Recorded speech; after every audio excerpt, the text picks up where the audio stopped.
कि सबसे बड़ा रोग क्या कहेंगे लोग, लोक काय म्हणतील हा विचार जोपर्यंत तुम्ही करणार ना तोपर्यंत तुम्ही सुखातच राहू शकत नाही.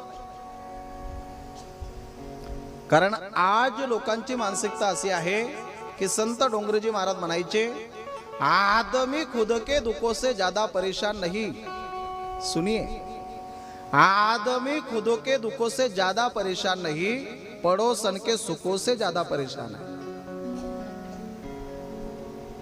आपल्याला काय दुःख होतंय याचा लोक विचार करत नाही, पण समोरचा आनंदामध्ये येणं त्याला घरामध्ये टेन्शन आल्याशिवाय राहत नाही.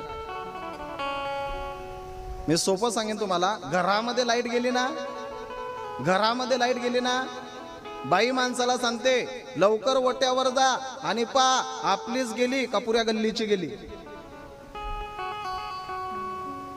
मग तो साहेब घराच्या बाहेर येतो, पाहतो पुऱ्या गल्लीची गेली आणि तो ओट्यावरून सांगतो टेन्शन घेऊ नको, आपलीच नाही गेली पुऱ्या वाड्याची गेली.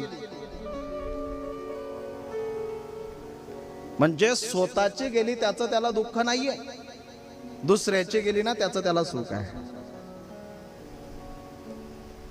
त्याच्यामुळे माझं तुम्हाला सांगणं, सत्य मार्गावरती चालत असताना, सत्य मार्गावरती चालत असताना कोणी नावं ठेवत असेल, निंदा करत असेल, बदनाम करत असेल, करू द्या, सत्याचा मार्ग सोडू नका.